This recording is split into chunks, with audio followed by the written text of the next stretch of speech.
Vamos entonces a estar abriendo nuestras Biblias en el Evangelio de Mateo 11, capítulo 11. El sermón del día de hoy lleva por título Cuando la duda toca la puerta. Vamos a estar leyendo los primeros versículos y luego vamos a pasar a la palabra del Señor más adelante leyendo los siguientes versículos. Así que si está conmigo, por favor póngase de pie. Vamos a darle lectura a la palabra del Señor en el nombre de nuestro Señor Jesucristo y bajo la bendición del Padre, Hijo y Espíritu Santo. Amén. Dice: cuando Jesús terminó de dar instrucciones a sus 12 discípulos, se fue de allí a enseñar y a predicar en otras ciudades. Juan, que estaba en la cárcel, se enteró de los hechos de Cristo y envió a 2 de sus discípulos para que le preguntaran: ¿eres tú aquel que había de venir o esperaremos a otro? Versículo 4. Jesús le respondió: vuelvan y cuéntenle a Juan las cosas que han visto y oído. Los ciegos ven, los cojos andan, los leprosos son limpiados, los sordos oyen, los muertos son resucitados y a los pobres se les anuncian las buenas noticias. Bienaventurado el que no tropieza por causa de mí. Mientras ellos se iban, Jesús comenzó a decir a la gente acerca de Juan: ¿qué fueron ustedes a ver al desierto? ¿Una caña sacudida por viento? ¿Qué fueron a ver? ¿A un hombre vestido con ropa elegante? Los que se visten con ropa elegante se encuentran en los palacios. Pero, ¿qué es lo que ustedes fueron a ver? ¿A un profeta? Yo les digo que sí, y a alguien mayor que un profeta, porque este es de quien está escrito: yo envío mi mensajero delante de ti, el cual preparará tu camino.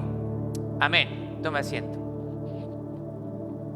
Creo que todos nosotros hemos pasado momentos que cuando tenemos expectativas de algo y tenemos mucha fe en lo que estamos esperando, y cuando nuestras expectativas no se cumplen, a veces las cosas no salen como nosotros esperábamos o como creíamos que irían, nos desilusionamos.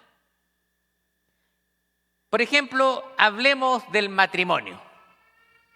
El matrimonio, ¿sabía usted que el matrimonio es una maravillosa oportunidad de crecer en la fe? Para los que estamos casados, muchas veces nuestra fe en medio del matrimonio es probada. Cuando nos casamos tenemos muchas expectativas. La mujer tiene muchas expectativas acerca del varón y viceversa. Y creemos que no hemos casado con la persona perfecta. Yo cuando me casé, yo pensé que me había casado con la mujer perfecta. Y mi esposa también pensó lo mismo. Lamentablemente, yo no cumplí sus expectativas. Pero la convivencia nos demuestra lo contrario. Muchas veces en el matrimonio nosotros tenemos expectativas versus frustración. Lo que esperamos no es como nos habíamos pensado que era y tenemos frustración. Vamos a retroceder al año 2004, cuando Andrea y yo nos casamos en febrero de ese año. Usted sabe, estábamos muy enamorados y entonces comenzamos a planear nuestra boda. Yo le había pedido que se casara conmigo, ella dijo que sí. Y estábamos muy expectantes, preparando la boda. Luego nos casamos, la luna de miel, todo hermoso. Pero en la convivencia uno se da cuenta de ciertas cosas que no esperaba. Como por ejemplo, ella no esperaba que yo fuera un hombre desordenado, que dejaba las cosas en el baño, me bañaba, la toalla, la ropa, que no sabía hacer mi cama, porque siempre me habían hecho todo, nadie me enseñó a hacer las cosas, así que tuve que aprender. Por supuesto que yo también tenía expectativas de ella. Cuando yo iba al baño y me iba a lavar los dientes y encontraba el tubo de pasta dental destapado. Yo decía, pero ¿cómo? Si esto es algo lógico, tú ocupas la pasta y la cierras, le pones la tapita. Y eso no pasaba. Así que habían frustraciones. Así que durante los primeros meses, ¿cierto? Uno está en el acomodo de de ver, bueno, yo esperaba esto, no es lo que yo esperaba, pero uno se tiene que comenzar a acomodar, a cambiar malos hábitos, ¿cierto? A poner de nuestra parte. Así que hay expectativas versus frustración. Yo he compartido con ustedes, pero a los 3 meses que yo estaba casado, a los 3 meses yo me hice esta pregunta, ¿qué es lo que hice? Y lo cuento porque es una realidad. Yo dije, ¿qué es lo que hice? Porque sentía que ella era demasiado diferente. Pero gracias al Señor, que Él ha trabajado y sigue trabajando en medio de nuestro matrimonio, y ya tenemos más de 20 años de matrimonio, y le doy gracias al Señor por eso. Porque muchas veces nuestras expectativas no son cumplidas, porque a veces las cosas no salen como nosotros esperamos. A veces, también las expectativas podrían ser un trabajo. Usted pensó que había obtenido el trabajo soñado y luego se da cuenta que la realidad es distinta. Tiene malos compañeros, su jefe es un ogro, es pésimo jefe, le trata mal, y usted pensó que era el trabajo perfecto. Pero cuando usted estaba postulando, usted dice, este es el trabajo que yo quería. Así que muchas veces tenemos expectativas y nuevamente caemos a la realidad. También podrían ser relaciones interpersonales. Cuando uno es joven, ¿cierto? Piensa que la primera novia es la mujer de nuestra vida o viceversa. Los jóvenes a menudo sufren, ¿cierto?, estos problemas sentimentales. Lo he visto muchas veces. Están enamorados y la princesa o el príncipe azul no era como lo habíamos pensado. Así que pueden haber diferentes expectativas y cuando esas no se cumplen hay frustración. Ahora, este tipo de expectativas pueden ser frustrantes cuando se trata de Dios. Y las expectativas que usted ha puesto en Dios sin conocerle lo suficiente. Porque hay personas que ponen expectativas sobre Dios sin conocerle. Porque a veces también se predica un evangelio que es un evangelio falso. Un evangelio que te dice, ven a Cristo y Él va a solucionar todos tus problemas. Ven a Cristo y te va a sanar de tu enfermedad. Ven a Cristo y vas a prosperar económicamente, vas a volverte millonario. Y a veces las cosas no son así. Sería rico que fuera verdad, pero la verdad es que la palabra de Dios no nos promete esas cosas. No, el Señor nos dice que no nos faltaría nada, pero no nos promete que todos nosotros, todos los cristianos vamos a ser personas con dinero. Algunos no vamos a ser millonarios. Así que hay expectativas, pero muchas veces las frustraciones. Hay personas que han llegado a Cristo enfermas y están convencidos porque alguien les dijo, tú vas a sanar, Cristo es poderoso. Y aunque por supuesto que sabemos que Cristo es poderoso y que Dios tiene el poder de sanar cualquier enfermedad, también Dios no ha prometido sanidad para todos. Hay personas, aún siendo cristianas, que van a morir con enfermedades terminales. Así que no porque tú seas cristiano estás exento de la realidad de esta vida. Así que cuando las personas ponen expectativas sobre Dios, lamentablemente se frustran. Pero a veces es por la falta del conocimiento de Dios. Se han hecho un Dios en su mente, un Dios que tiene que estar dispuesto a satisfacer sus caprichos.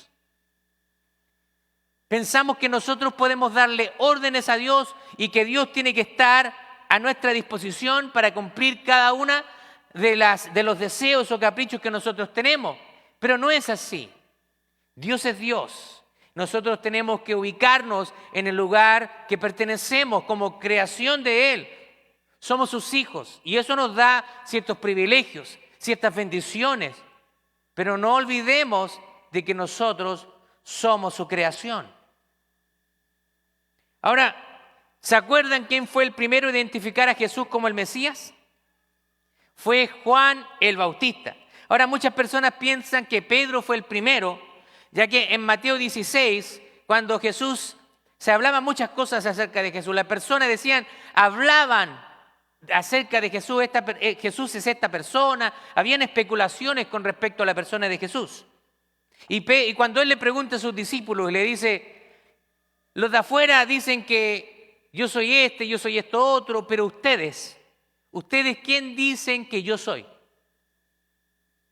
Y Pedro, inspirado por el Espíritu Santo, le responde, tú eres el Cristo, el Hijo del Dios viviente. Y en efecto, Pedro no fue el primero, sino fue Juan el Bautista. Cuando Pedro responde esa pregunta, Jesús le dice, no te ha revelado ni carne ni sangre, sino mi Padre que está en los cielos. Mire lo que dice Mateo 1:29. Cuando está Juan y se acerca a Jesús, está próximo, dice, he aquí el Cordero de Dios que quita el pecado del mundo. Así que vemos que Juan está identificando a Jesús como el Mesías que había de venir. Ahora, las circunstancias hacen que Juan el Bautista se sienta frustrado. El hecho de que se encuentre en prisión contribuye a esto. Él había declarado, ¿se acuerda cuando Jesús viene a ser bautizado? Le dice, yo debería ser bautizado por ti. Porque él reconocía que Jesús era el Mesías. Ahora la película ha cambiado. Ahora Juan el Bautista se encuentra en la cárcel. Y ahora se está cuestionando y manda a sus discípulos a preguntar si era él el que había de venir. Hay dudas en el corazón de Juan. Juan había llegado a la circunstancia de estar en prisión por hablar la verdad, por exponer el pecado de un gobernante corrupto llamado Herodes Antipas, quien había tomado la mujer de su hermano. Y cuando Juan expone ese pecado, entonces, como venganza, Herodes manda a encarcelar a Juan.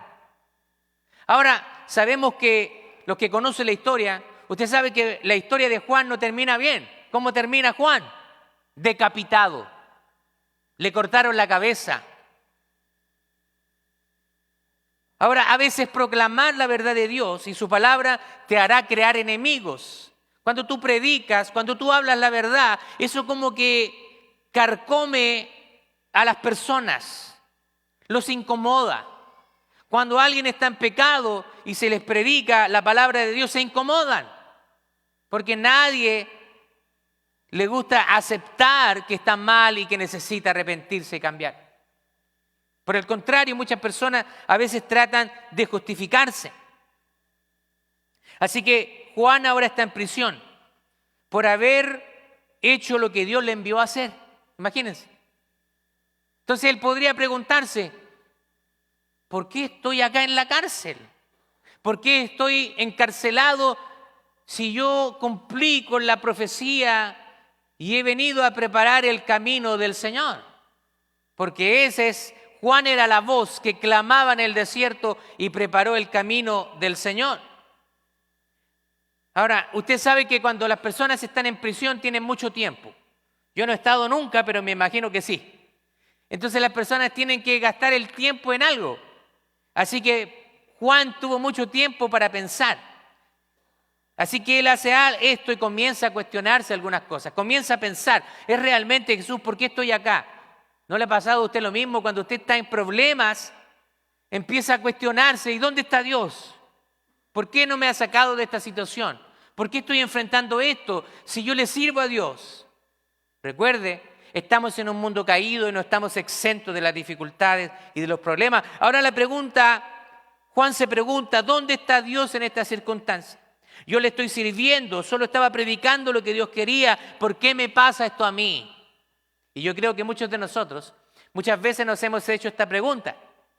Yo he servido a Dios mucho tiempo, muchos años desde que me convertí. Y a veces cuando han venido momentos de crisis, yo me he hecho esta pregunta. No estoy exento también de esa humanidad. Pero a pesar de ser un hombre de gran fe, Juan enfrenta dudas sobre si Jesús es realmente el Mesías. ¿Y sabe qué? Aquí hay algo importante. Esto nos muestra que incluso los más fuertes espiritualmente pueden atravesar momentos de incertidumbre. Incluso los que creamos ser más fuertes, vamos a tener momentos de debilidad. Vamos a tener momentos de duda, de incertidumbre. Así que a veces sucede que cuando las cosas no van como pensamos, planeamos, comenzamos a cuestionar a Dios y a culparlo por permitir que pasemos ciertas situaciones. Usted ha visto lo que está pasando en California. Es triste lo que está sucediendo en California. Muchas personas perdiendo sus propiedades, hay también pérdidas humanas. Alguien se podría preguntar, ¿y pero dónde está Dios? Bueno, esas son las consecuencias naturales del pecado. Dios ha establecido leyes y lamentablemente el hombre ha decidió darle la espalda a Dios y el mundo sufre las consecuencias del pecado. Yo quiero compartir 3 maneras de vencer la frustración versus expectativas. Así que te voy a compartir 3 maneras. Lo primero es, mira lo que Dios está haciendo en vez de lo que no está haciendo. Muchas veces nos enfocamos en lo que Dios no ha hecho, pero enfócate en todo lo que Dios ya ha hecho en tu vida. El versículo 4 dice, cuando Jesús le respondió, vuelvan y cuéntenle a Juan todas las cosas que han visto y oído. Y ahí le dicen, los ciegos ven, los cojos andan, los leprosos son limpiados, los sordos oyen, los muertos son resucitados y los pobres se les anuncian las buenas noticias. En otras palabras, Jesús le está diciendo, Juan, estás en prisión, pero mira todas las cosas. Mira toda la obra que Dios está haciendo. Así que acá Jesús le dice a sus discípulos que regresen a Juan y les digan las cosas que Él ha hecho. Jesús no responde directamente. Él no dice, díganle que yo soy Jesús. ¿Cómo se le ocurre a Juan? ¿Cómo se le ocurre a Juan ponerme en duda de quién yo soy? Yo soy el Hijo de Dios. Jesús no responde de esa manera. ¿Tenía la autoridad para reprender a Juan? Claro que sí, pero Él no lo reprende, sino que Él apunta a que Juan vea todas las obras milagrosas que Él está haciendo, para que la respuesta pueda encontrarla Él mismo. Han habido sanidades, milagros, y el Evangelio ha sido entregado a los pobres. Y esto nos enseña que nuestra fe debe estar anclada en las evidencias de quién es Jesús y su misión. La situación que estemos viviendo no define quién es Dios. Él es Dios, no importa lo que pase a nuestro alrededor. Mucha gente se pregunta, ¿dónde está Dios cuando hay situaciones difíciles? Cuando hay alguien que muere en un accidente, niños que mueren en accidentes donde un ebrio conducía un automóvil. ¿Dónde está Dios? Dios está en su trono. Y lamentablemente vivimos las consecuencias. A veces el pecado de uno alcanza a vidas inocentes. Son las consecuencias. Pero el Señor nos ha prometido de que habrá un cielo nuevo y una tierra nueva. Segundo punto. Mira hacia adelante y no retrocedas y serás bendecido. Ahí tenemos muchos pasajes donde el Señor nos dice que tenemos que seguir adelante. Dice que el que mira hacia atrás no es digno de ser su discípulo. También tenemos en el Antiguo Testamento cuando Lot y su familia salieron y escapaban de la destrucción que venía sobre Sodoma y Gomorra. Y le dicen, no miren hacia atrás. ¿Y qué hizo la mujer de Lot? Miró hacia atrás y se convirtió en una estatua de sal. Mirar atrás no te conviene, no te hace bien. Mira hacia adelante y busca la bendición de Dios, va a llegar. Dice el versículo 6, bienaventurado el que no tropieza por causa de mí. Acá está la respuesta. Acá se usa una palabra que significa tropezar, que es escandalizo. También se puede traducir como escandalizar, pero también se traduce como tropezar. ¿Y sabe usted que esta es la misma palabra que se usa cuando los discípulos abandonan a Jesús antes de la crucifixión? Así que esto es una advertencia para nosotros de no alejarnos del Señor, sino seguir adelante a pesar de toda circunstancia, no abandonar nuestra fe. ¿Hay momentos de crisis? Sí, hay momentos de crisis. Hay momentos donde usted va a decir, yo no quiero ir a la iglesia, no quiero saber de Dios. Pueden venir esos momentos de crisis, pero póngase de rodillas y órele a Dios. Reconozca que lejos de Dios nada usted puede hacer. No debemos correr lejos de Él, ya que Él es el único que nos puede ayudar en cualquier circunstancia. Vemos que Jesús, en vez de comenzar a culpar la duda de Juan, comienza a defender su integridad. Ya lo leímos en el versículo 7 al 11. Él comienza a hablar acerca de Juan y le dice que no hay nadie nacido de mujer más grande que Juan. Así que él, en vez de apuntar a la duda de Juan, está apuntando a lo que Dios ha hecho a través de la persona de Juan el Bautista. Gracias. Es como si el Señor nos dijera que es normal, que es natural que a veces tengamos dudas. Dios es un Dios grande y a veces no tiene problema con nuestras frustraciones y nuestros desánimos. ¿Sabe por qué? Porque Él sabe que Él puede sacarnos de cualquier circunstancia, no importa cuál sea esta. ¿Se acuerda cuando David estaba con los despreciados, los apartados, ahí en la cueva de Adulán, y de él formó un gran ejército? Dios puede sacarnos de cualquier circunstancia y darnos la libertad que nosotros estamos esperando. Pero dejemos que Él nos ayude. Muchas veces nosotros queremos ayudar a Dios, pero Dios no necesita nuestra ayuda. Deja que Dios te saque. No corramos fuera de Él en medio de circunstancias difíciles, sino más bien corramos a sus brazos. Mire, yo quiero contarle una confidencia. Yo estaba el año pasado hablando con los líderes y les decía que estaba en un momento de mucho estrés, de mucho agotamiento mental, físico, emocional. Estaba cansado, ya sentía el peso del ministerio. Y abrí mi corazón con ellos, le dije, necesito que el Señor me ayude, necesito que el Señor me saque de esto. Y comencé a orar. Les pedí que también oraran por mí. Y ¿sabe qué? El Señor comienza a trabajar en mi corazón. Y puedo decir que he comenzado un año con la paz de Dios en mi corazón. Con fuerzas, con ganas de seguir adelante, de seguir trabajando para el Señor. Pero si yo me miro, el año pasado, quizás el último mes, no tenía el mismo ánimo. Todos podemos pasar momentos de crisis, momentos de desánimo, de cansancio espiritual. Pero créeme que si tú te pones de rodillas delante del Señor, Él te va a dar la salida. Número 3, recuerde que los caminos de Dios no son nuestros caminos. El versículo 16 dice, pero ¿con qué compararé a esta generación? Se parece a los niños que se sientan en las plazas y les gritan a sus compañeros, tocamos la flauta y ustedes no bailaron, entonamos cantos fúnebres y ustedes no lloraron, porque vino Juan que ni comía ni bebía y dicen que tiene demonio. ¿Se da cuenta de lo que está diciendo Jesús aquí? A veces las personas, por más evidencias que tengan, siempre van a poner dudas.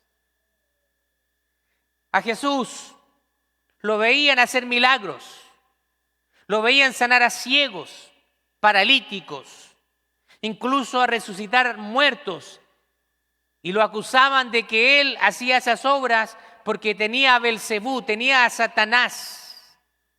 Y Jesús le dice, un reino no puede ser dividido.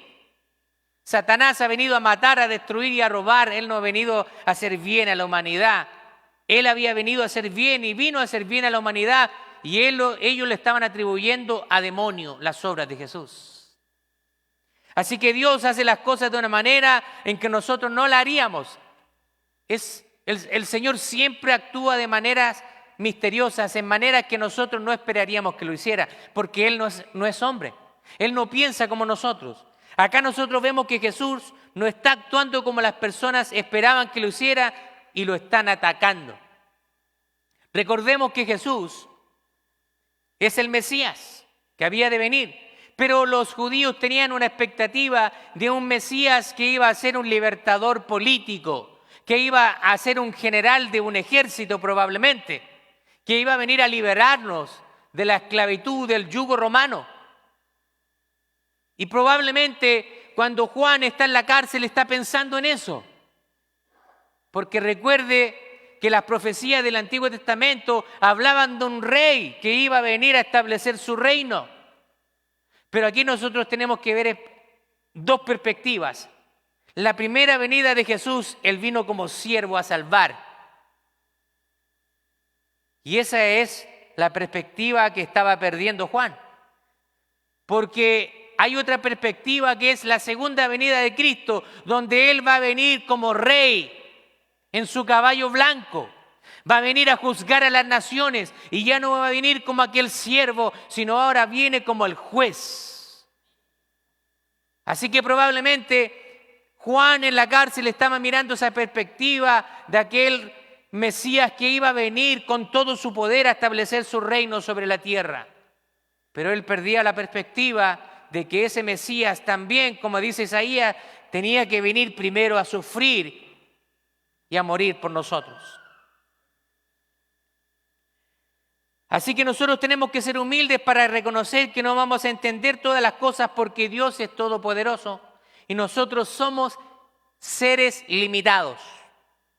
Debemos someternos humildemente a su manera de hacer las cosas, aunque no lo entendamos. Miren lo que dice Isaías 55, 8.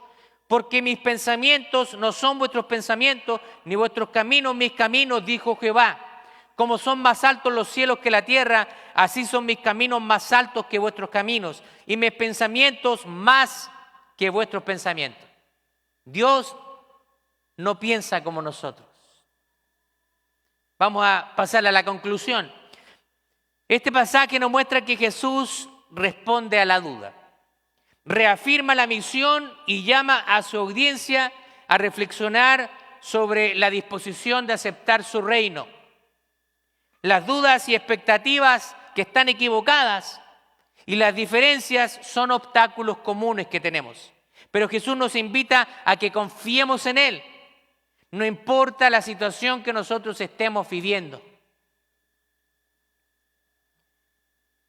Quiero compartir 3 puntos para que podamos aplicar el día de hoy. Primero, fortalece tu fe recordando las evidencias del poder de Jesús en tu vida.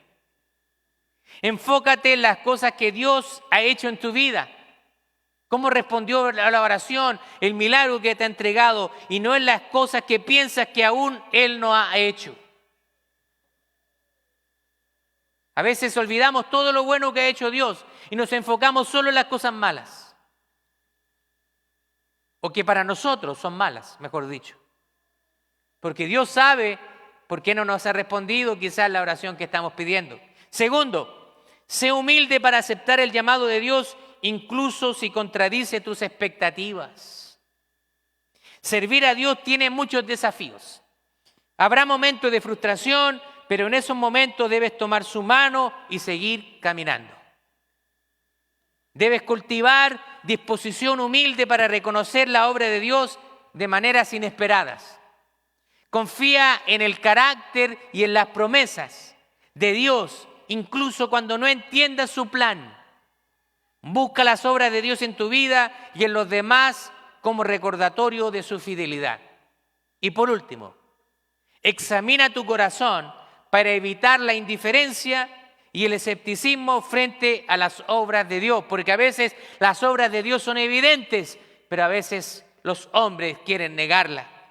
Hay personas que cierran su corazón para ver las cosas que Dios hace, pero permite que Dios pueda abrir tus ojos espirituales para que veas las obras que Él está haciendo. Déjeme terminar con esta anécdota. Nuestra amada hermana Olivia Sandoval, quien es nuestra tía, mi tía política, tía de mi esposa, ella es un instrumento del Señor, siempre Dios la ha usado de maneras grandiosas. Entonces ella estaba pasando un momento de mucho agotamiento. Estaba muy agotada y ella le está pidiendo al Señor vacaciones. Y el Señor le dice, yo te voy a dar descanso. Entonces ella se imaginaba, bien, voy a ir al sur de Chile porque ella tiene una cabaña allá, voy a pasar unas 2 semanas, me voy a relajar. ¿Sabe lo que sucedió? A la semana ella tuvo una fractura y tuvo que estar en cama. El esposo se vio obligada a atenderla por más de 2 semanas. Le llevaba desayuno, comida a la cama porque ella no podía levantarse. cosa que jamás había sucedido antes del accidente. Así que a veces nosotros pensamos que Dios va a hacer las cosas a nuestra manera y Dios las hace de una manera que ni siquiera esperábamos. Después de esa experiencia, mi hermana se da cuenta de que esa era la manera en que Dios le iba a dar descanso a su cuerpo. Las cosas que Dios hace siempre son diferentes a como nosotros esperábamos que fueran. Amén. Así que ponga toda su confianza en Dios. Póngase de pie, vamos a orar, vamos a darle el tiempo al grupo de alabanza.